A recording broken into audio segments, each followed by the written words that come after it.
اعوذ باللہ من الشیطان الرجیم بسم اللہ الرحمن الرحیم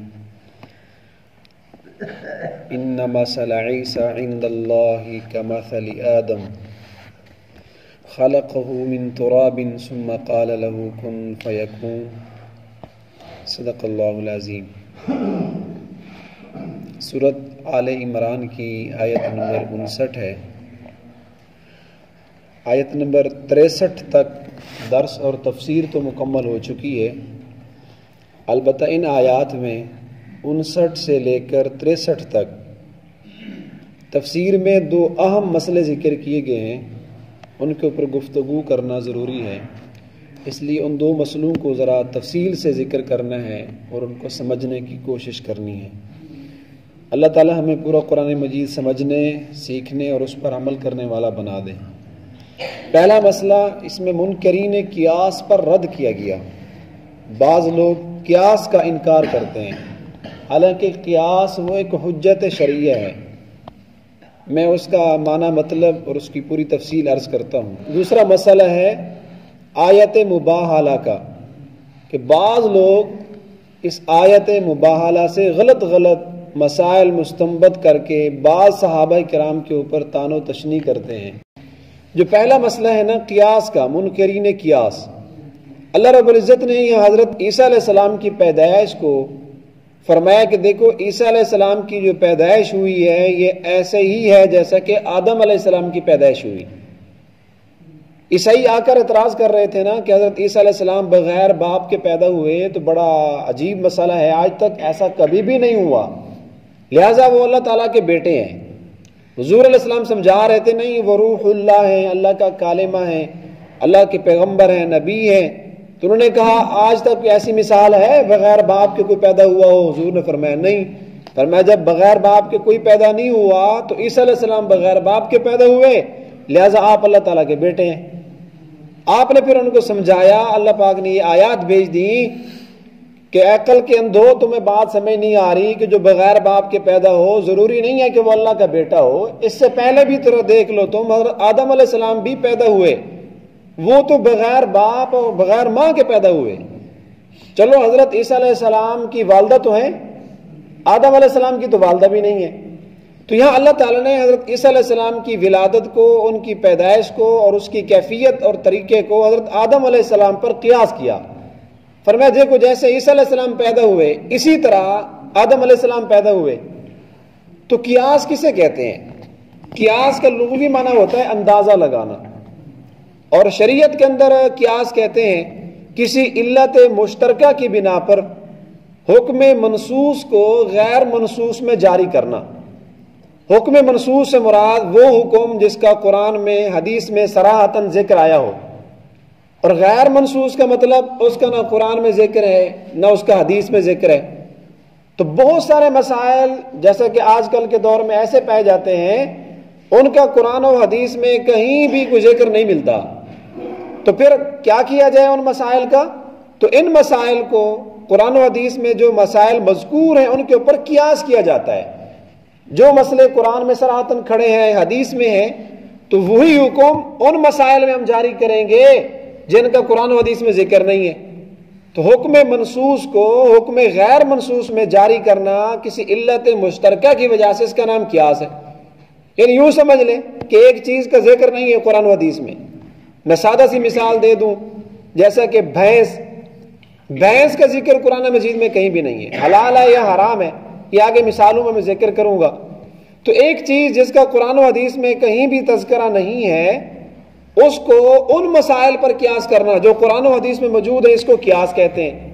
جیسا کہ اللہ تبارک و تعالیٰ نے یہاں قرآن مجید کی اس آیت میں حضرت عیسیٰ علیہ السلام کی پیدائش کو اور اس کے طریقہ کار کو قیاس کیا آدم علیہ السلام کی پیدائش پر۔ فرمایا یہ ایسے ہی ہے جیسا کہ آدم علیہ السلام کی پیدائش۔ یہی قیاس ہے کہ ایک چیز اگر کسی کو سمجھ نہ آ رہی ہو، مثال دے کر کسی دوسری چیز پر قیاس کر لینا۔ تو یہ جو قیاس ہے قرآن میں، احادیث میں، صحابہ کی زندگی میں اگر غور کریں گے تو قیاس موجود ہے، اور قیاس ایک حجت شرعیہ ہے۔ بعض لوگ اس کا رد کرتے ہیں، غیر مقلد حضرات، وہ قیاس کو نہیں مانتے، وہ کہتے ہیں بس 2 ہی اصول ہیں، قرآن اور حدیث۔ اہل حدیث کے 2 اصول، اطاعت اللہ و اطاعت رسول، کہتے ہیں اس سے آگے اور کوئی چیز ہمارے لیے حجت شریعہ نہیں ہے۔ احناف کے ہاں ہمارے نزدیک شریعہ ہیں وہ 4 ہیں: قرآن، حدیث، صحابہ کرام کا امت کا اجماع اور قیاس۔ وہ کہتے ہیں نہیں صرف 2 ہیں، قیاس کا وہ انکار کرتے ہیں، منکرین قیاس ہیں، قیاس کو وہ نہیں مانتے۔ اور مانتے کیوں نہیں ہیں وہ بھی میں آپ کو عرض کر دیتا ہوں۔ وہ قرآن مجید کی بعض آیات کو تروڑ مروڑ کے غلط مطلب پیش کر کے قیاس کا انکار کرتے ہیں۔ مثلا سورۃ الحجرات میں ہے یا ایھا الذین آمنوا لا تقدموا بین یدی اللہ ورسولہ، اے ایمان والو اللہ اور اس کے رسول سے سبقت نہ کرو۔ تو کہتے ہیں دیکھو اس آیت میں لکھا ہوا ہے کہ بات اللہ کی مانو اور اس کے رسول کی، اس سے علاوہ اپنی رائے وغیرہ کو تم اس میں دخل نہ دو، اپنی رائے سے کام نہ لو، اگر لوگے تو اس آیت کی خلاف ورزی ہوگی۔ تو اس آیت میں کہتے ہیں کہ ان قیاس سے روکا گیا۔ اس طرح کی اور آیات کو، احادیث کو جس میں حضور نے فرمایا جو چیز میں نے آپ کو دے دی وہ لے لو، جو میں نے نہیں ذکر کی ضرور اس کو چھوڑ دو۔ تو کہتے ہیں اس میں بھی دیکھو آ گیا، حضور نے فرمایا جو وہ حکم لو جو قرآن میں ہے یا میں نے کہہ دیا، اس کے علاوہ کو چھوڑ دو۔ تو میں عرض کر دوں آپ حضرات کو کہ ان آیات میں یا احادیث میں یہ فرمایا گیا کہ اللہ اور اس کے رسول سے سبقت نہ کرو، یا جو میں نے ذکر نہیں کی اس کو تم چھوڑ دو۔ تو جو قیاس ہوتا ہے وہ قرآن و حدیث کے خلاف نہیں ہوتا۔ کبھی بھی کوئی بھی مسئلہ جو علت شریعت کی بنیاد پر مجتہدین نے، فقہاء نے مسائل نکالے ہیں قیاس سے، قرآن و حدیث کے خلاف نہیں ہے، بلکہ قرآن و حدیث کے عین مطابق ہے۔ ان میں کوئی نہ کوئی علت مشترکہ ہوتی ہے جس کی وجہ سے کسی مسئلے کو قرآن و حدیث میں مذکورہ مسئلے پر قیاس کیا جاتا ہے۔ تو قیاس لوگ تاثر یہ دیتے ہیں کہ شاید قیاس قرآن و حدیث سے ہٹ کر کوئی تیسری چیز ہے، یعنی بنیادی دھوکہ وہ یہی سے دیتے ہیں۔ وہ کہتے ہیں قیاس قرآن و حدیث کے خلاف ہے، حالانکہ قیاس قرآن و حدیث کے خلاف نہیں ہوتا۔ بھائی قرآن میں حدیث میں کوئی ایک مسئلہ ہوتا ہے، اس کو دیکھ کر اس میں جو علت ہوتی ہے، اسی علت اور اسی سبب، اسی وجہ سے ایک دوسرے مسئلے کو اس پر قیاس کر کے اس پر حکم لگا دیا جاتا ہے۔ تو قرآن و حدیث کے خلاف نہیں ہوتا۔ اور حضور علیہ السلام کی زندگی میں، آپ کی احادیث میں بھی اس کا تذکرہ ملتا ہے۔ حضور نے خود بھی قیاس کیا بہت سارے مسائل کو، اور صحابہ کرام کو بھی اس طرح قیاس کرنے کی آپ نے تعلیم دی۔ ایک صحابی آیا، آ کر کہنے لگا یا رسول اللہ میرے گھر میں کالے رنگ کا بچہ پیدا ہوا ہے۔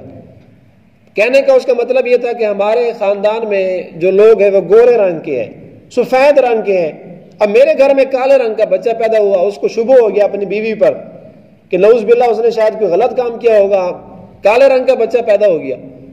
تو حضور علیہ السلام نے اس صحابی کو بٹھایا اور اس کی ذہن سازی کی۔ فرمایا دیکھو بدگمانی نہ کرو، مجھے یہ بتاؤ تمہارے پاس اونٹ ہوتے ہیں؟ فرمایا جی یا رسول اللہ ہمارے پاس اونٹ ہے۔ آپ نے فرمایا کس رنگ کے اونٹ ہے؟ کہا سرخ رنگ کے اونٹ ہوتے ہیں۔ تو آپ نے فرمایا اس میں کوئی خاکستری رنگ کا اونٹ ہے، مٹیالے رنگ کا؟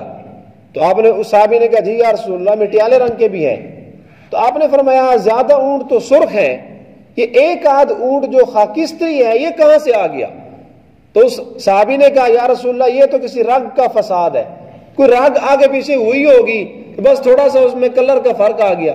تو آپ نے فرمایا یہ جو تیرا بچہ پیدا ہوا ہے یہ بھی رنگ کا فساد ہے، یعنی تو اپنی بیوی کے اوپر شک نہ کر، یہ بھی ممکن ہے کوئی پانی کا مسئلہ بن گیا ہو، رنگ وغیرہ کا کوئی مسئلہ بن گیا ہو تو اس کا رنگ تبدیل ہو گیا، تو اس کو یہ مت خیال کر کہ تیری بیوی نے زنا کیا۔ تو دیکھیں آقا علیہ الصلوۃ والسلام نے یہاں ایک بچے یعنی سفید رنگ کے بچے یا کالے رنگ کے بچے کو اونٹ کے کلر کے اوپر آپ نے قیاس کیا کہ جیسے اونٹ کے اندر ایسا ہو سکتا ہے کہ مٹیالے رنگ کا اونٹ وہ سرخ رنگ کے اونٹوں سے پیدا ہو سکتا ہے، تو اسی طرح ایک کالے رنگ کا بچہ وہ سفید رنگ کے آدمی سے بھی پیدا ہو سکتا ہے۔ یہی قیاس ہے کہ آپ علیہ السلام نے انسان کے بچے کو ایک اونٹ وغیرہ کے رنگ پر قیاس کر لیا، یہ قیاس ہے۔ ایک مرتبہ حضور علیہ الصلوۃ والسلام نے اپنے پیارے صحابی حضرت معاذ رضی اللہ تعالی عنہ کو یمن کی طرف گورنر بنا کر جب بھیج رہے تھے تو آپ نے اس صحابی سے پوچھا اے معاذ آپ جا رہے ہو، اگر آپ کے پاس لوگ فیصلے لے کر آئیں، لوگوں کے مقدمات ہوں، مسائل ہوں، تو کیسے حل کرو گے، کہاں سے دیکھو گے؟ فرمایا یا رسول اللہ کا کلام قرآن مجید موجود ہے، قرآن کے دستور کے مطابق فیصلے کروں گا۔ تو حضور نبی رحمت صلی اللہ علیہ وسلم نے فرمایا اے معاذ اگر وہ مسئلہ قرآن میں نہ ہو تو پھر کیا کرو گے؟ تو حضرت معاذ رضی اللہ عنہ نے فرمایا یا رسول اللہ پھر آپ کی حدیث دیکھوں گا، آپ کی اتباع کروں گا، آپ نے جو فرامین دیے اس سے مسئلہ نکالوں گا۔ تو حضور نبی رحمت صلی اللہ علیہ وسلم نے فرمایا اے معاذ اگر قرآن میں بھی نہ ہو، میری حدیث میں بھی نہ ہو، پھر مسئلہ کیسے حل کرو گے؟ پھر لوگوں کے فیصلے کیسے کرو گے؟ تو حضرت معاذ رضی اللہ عنہ نے فرمایا یا رسول اللہ اجتہد برأیی، پھر میں اپنی رائے کے ساتھ اجتہاد کروں گا، غور و فکر کروں گا۔ اس طرح کا پہلے جو مسئلہ کوئی قرآن حدیث میں موجود ہوگا تو میں قیاس کرتے ہوئے مسئلہ خود نکالوں گا۔ تو حضور علیہ الصلوۃ والسلام نے حضرت معاذ کے سینے پہ ہاتھ مارا، ہاتھ پھیرا، فرمایا الحمدللہ الذی وفق رسول اللہ لما یرضی رسول اللہ، کہ میں شکر ادا کرتا ہوں اس اللہ کا کہ جس اللہ نے رسول اللہ کے رسول کو، اللہ کے نبی کے قاصد کو اس چیز کی توفیق دی جو اللہ کے رسول کو خوش کر رہی ہے۔ یعنی قیاس، اجتہاد، کتنی خوبصورت بات کی حضرت معاذ نے کہ اگر مسئلہ قرآن میں نہیں ہوگا، حدیث میں نہیں ہوگا تو میں اپنی رائے کے ساتھ کوشش کر کے غور و فکر کروں گا، قرآن حدیث میں جو پہلے مسئلے مذکور ہیں ان پر قیاس کرتے ہوئے مسائل کا حل نکالوں گا۔ تو یہی قیاس ہے جس کا منکرین رد کرتے ہیں، کہتے ہیں نہیں قیاس کوئی حجت شرعیہ نہیں ہے۔ حضرات صحابہ کرام سے قیاس ثابت ہے، اگر کوئی بندہ قیاس کا انکار کرے تو بہت سارے مسائل میں وہ پھنس جائے گا۔ اب مثال کے طور پہ میں آگے انشاءاللہ اس کا ذکر کروں گا، 22 رجب کو لوگ کنڈے بناتے ہیں، ہمارے علاقے میں تو الحمدللہ نہیں ہوتے، میں آج تک جہاں رہا ہوں میں نے کبھی نہیں دیکھا ہمارے علاقے میں کوئی لوگ کنڈے بناتے ہوں، امید ہے اس محلے میں بھی انشاءاللہ نظر نہیں آئیں گے۔ اللہ تعالیٰ ہمیں اس طرح کے خرافات سے محفوظ فرمائے۔ 22 رجب کو کنڈے بناتے ہیں، انشاءاللہ اس پر تفصیلاً گفتگو ہوگی جب موقع آئے گا۔ تو اس طرح جو چیزیں لوگ اپنی طرف سے بنا لیتے ہیں، یہ 1400 سال بعد بہت سارے مسائل ایسے ہیں، قرآن حدیث میں وہ مسئلے نہیں ہیں۔ اب کنڈے کا لفظ نہ قرآن میں ہے، نہ کہیں حدیث میں ہے، نہ سرائکی میں، نہ اردو میں، نہ عربی میں، اس طرح کا کوئی لفظ ملتا ہی نہیں ہے۔ تو کنڈے حرام ہونے کی سب سے بڑی دلیل تو یہ ہے کہ یہ لفظ قرآن حدیث میں کہیں ہے ہی نہیں۔ تو کوئی ایسی چیز جو 1400 سال بعد مسئلہ پیدا ہوا، نہ قرآن میں نہ حدیث میں، اس کو کیسے حل کریں گے؟ تو صحابہ کرام نے اس طرح کے مسائل میں قیاس سے کام لیا، اس کو کہتے ہیں قیاس، اجتہاد۔ حضرت عمر رضی اللہ تعالیٰ نے اپنے دور میں صحابہ کرام کو جمع کیا، فرمایا جو لوگ شراب پیتے ہیں نا ان کے لیے کوئی سزا ہونی چاہیے، ان کو کوڑے مارنے چاہیے، اس لیے کہ یہ کام جو ہے بڑھتا جا رہا ہے، لوگ نشے میں بہت آگے بڑھ رہے ہیں۔ تو آپ کا کیا خیال ہے اس کی سزا کتنی ہونی چاہیے، کوڑے کتنے مارنے چاہیے؟ تو صحابہ کرام میں سے حضرت علی کرم اللہ وجہ انہوں نے فرمایا کہ میرا خیال یہ ہے کہ 80 کوڑے مارنے چاہیے، اور وجہ یہ ہے کہ جو بندہ شراب پیتا ہے نا تو وہ مستی میں آ جاتا ہے، اور جو بندہ بدمست ہو جائے، مستی میں آ جائے تو وہ ہذیان بکتا ہے، فضول بکواس کرتا ہے، اور جو ہذیان بکتا ہے وہ ضرور کسی نہ کسی کے اوپر تہمت لگاتا ہے، اور تہمت کی سزا 80 کوڑے ہے، لہذا شراب پینے والے کی سزا بھی 80 کوڑے ہونے چاہیے۔ تو سب صحابہ نے اس بات پر اتفاق کر لیا کہ جو بندہ شراب پیے، چاہے وہ ہذیان بکے یا نہ بکے، چاہے بہتان لگائے یا نہ لگائے، کیونکہ اکثر ایسا ہوتا ہے جو بھی شراب پیتا ہے اس کی عقل معوف ہوتی ہے، وہ مستی میں آ جاتا ہے، ہذیان بکتا ہے، جب ہذیان بکتا ہے تو پھر تہمت لگاتا ہے، اس علت کی وجہ سے تہمت لگانے والے کی سزا 80 کوڑے، لہذا شراب پینے والے کی سزا بھی 80 کوڑے۔ تو سب صحابہ نے اس بات پر اتحاد کر لیا۔ آج بھی ہماری شریعت کے اندر شراب پینے والے کی، نشئی آدمی کی جو شراب پیے اور مست ہو جائے تو اس کی سزا بھی 80 کوڑے، یہ قیاس ہے۔ صحابہ کرام نے حد قذف پر حد شرب خمر کو قیاس کر لیا کہ تہمت لگانے کی سزا 80 کوڑے تو شرب خمر کی سزا بھی 80 کوڑے۔ اب دیکھیں شراب کا ذکر تذکرہ تو قرآن مجید میں آ گیا، اور اس کی سزا صحابہ کرام نے تجویز کر لی۔ یا ایھا الذین آمنوا انما الخمر، اے ایمان والو بے شک شراب، جوا اور اسی طرح بت اور فال نکالنے والے تیر، رجس من عمل الشیطان، یہ شیطانی عمل ہے، فاجتنبوہ، سے بچ جاؤ۔ اب بچنے کا تذکرہ تو ہے، حرام ہے، سے بچ جاؤ، لیکن شراب پینے والے کو کوڑے کتنے مارنے ہیں وہ صحابہ کرام نے قیاس کر کے 80 کوڑے بتا دیے۔ اب شراب کا ذکر تو ہے، حفیم کا ذکر کہیں نہیں ہے۔ کوئی بندہ بھنگ پی لے، کوئی چرس پی لے، حفیم پی لے، اس کی کیا سزا ہے؟ تو یہ حفیم، بھنگ، چرس، ان کا ذکر نہ قرآن میں ہے نہ حدیث میں ہے۔ تو فقہائے کرام نے ان کو خمر کے اوپر، شراب کے اوپر قیاس کر لیا کہ شراب جب بندہ پیتا ہے اس میں نشہ آ جاتا ہے، تو ہر وہ چیز، کل مسکر، جس کے اندر نشہ ہو اور انسان کا عقل معوف ہو جائے، اس کی سزا بھی وہی ہے جو شراب کی ہے، کیونکہ علت ایک ہے، نشہ آ جانا۔ تو ہر نشہ آور چیز، اس کی سزا وہی ہوگی جو شراب کی ہے۔ یہ قیاس ہے۔ تو جو علت مشترکہ شراب میں ہے، نشہ دینا، عقل کے اوپر پردہ آ جانا، وہی ساری کی ساری علت حفیم میں بھی ہے، بنگ میں بھی ہے، چرس میں بھی ہے۔ غرض جو چیز بھی نشہ لائے اس کی سزا بھی 80 کوڑے شراب کی طرح۔ تو اسی کو قیاس کہتے ہیں۔ تو اس طرح بہت ساری مثالیں ہمیں قرآن و حدیث میں ملتی ہیں جس میں صحابہ کرام نے، حضور اسلام نے خود قیاس کیا۔ تو قیاس قرآن و حدیث کے خلاف نہیں ہوتا، بلکہ قرآن و حدیث میں ایک حکم علت کے سبب اس چیز کا حکم مستنبط کر کے نکالا جاتا ہے۔ ایک مشہور حدیث ہے حضور علیہ السلام کی، مستند کتابوں میں موجود ہے۔ آپ نے فرمایا التمر بالتمر والحنطۃ بالحنطۃ والشعیر بالشعیر والملح بالملح یدا بید مثلا بمثل۔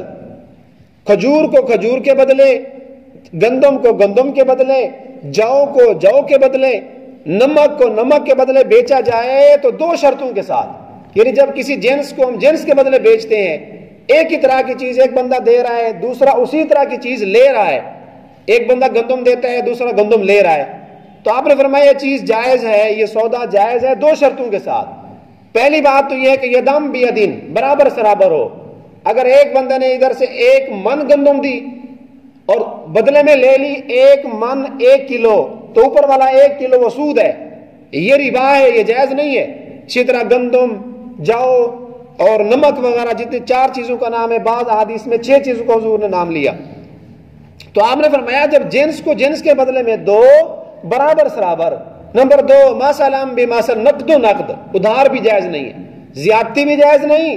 فمن زاد واستزاد، جس نے تھوڑا سا اوپر زیادہ دے دیا یا کسی نے زیادہ لے لیا، فقد اربا، حضور نے فرمایا یہ سود ہے، یہ رشوت ہے، یہ جائز نہیں ہے۔ جنس کے بدلے جب جنس دے رہے ہو تو برابر سرابر، کمی زیادتی جائز نہیں۔ اب دیکھیں ان 4 چیزوں کا تو تذکرہ حدیث میں آ گیا، کھجور، جو، گندم، نمک وغیرہ، کہ ان کو برابر سرابر دینا ہے، ان میں ربا ہے، ان میں سود ہے۔ اس کے علاوہ اور پتہ نہیں کتنی چیزیں مارکیٹ میں موجود ہیں، ان میں سود کا حکم کیسے ثابت ہوگا؟ چاول، باجرہ، جنتر، اور بھی بہت ساری چیزیں جو آج کل فصلیں 1400 سال بعد کوئی ایسی فصلیں پیدا ہو رہی ہیں، تو صحابہ کرام نے ان کو بھی ان 4 چیزوں پر قیاس کر لیا۔ فرمایا جیسے گندم، اسی طرح کھجور، نمک وغیرہ، ان کے اندر علت ہے کہ جنس کے بدلے جنس، تو یہی علت جس چیز میں بھی ہوگی کہ جنس کے بدلے جب بھی کوئی جنس دی جائے گی تو برابر سرابر دی جائے، کمی زیادتی ہوگی، کوئی تھوڑا دے کر زیادہ لے گا تو وہ بھی سود ہے۔ تو یہ بھی ایک قیاس ہے۔ تو کسی صورت میں قیاس کا انکار نہیں کیا جا سکتا۔ یہ یاد رکھ لیا جائے کہ ہمارے لیے جو حجت ہے نا وہ 4 چیزیں ہیں، قرآن، حدیث، اجماع اور قیاس۔ اچھا اسی طرح بھینس، تو یہ غیر مقلدین حضرات یہ جو قیاس کا انکار کرتے ہیں نا، بہت ساری چیزوں جیسے میں نے عرض کیا پھنس جاتے ہیں۔ اب بھینس کو عربی میں کہتے ہیں جاموس، قرآن میں حدیث میں جاموس کا لفظ کہیں نہیں ہے کہ بھینس کا گوشت حلال ہے یا حرام، اور اس کا جو دودھ ہے حلال ہے یا حرام، کہیں بھی ذکر نہیں ہے۔ تو حضرات صحابہ کرام نے اس کو بھی قیاس کر لیا گائے وغیرہ کے اوپر کہ ان دونوں کے اندر علت مشترکہ ہے، جو خوراک گائے کی ہے وہی بھینس کی ہے، اور جو جنس گائے میں ہے وہی بھینس کے اندر ہے، لہذا جیسے گائے حلال ہے بھینس بھی حلال، جیسے گائے کا دودھ حلال ہے تو بھینس کا دودھ بھی حلال ہے۔ اللہ تعالی ہمیں ان 4 کے اوپر قرآن، حدیث، اجماع، قیاس کو سمجھنے اور اس کے اوپر عمل کرنے کی توفیق عطا فرمائے۔ تو آپ حضرات سے گزارش یہ ہے کہ اگر اس طرح کے لوگ کبھی آپ سے مل جائیں، کبھی ان سے مجلس ہو جائے، اس طرح کے مسائل آ جائیں تو علماء حقہ کی طرف رجوع کریں۔ اور اس طرح کے لوگ جو عموماً گاڑیوں میں کہیں بیٹھے بیٹھے ان سے گفتگو ہو جاتی ہے، ہوٹلوں پر بیٹھے ہوتے ہیں، وہ دھوکہ دینے کی کوشش کرتے ہیں، تو ان سے اجتناب بہتر ہے۔ علماء حقہ کے پاس بیٹھ کر ان مسائل کا حل پوچھ لیا جائے۔ اللہ تعالی ہمیں عمل کی توفیق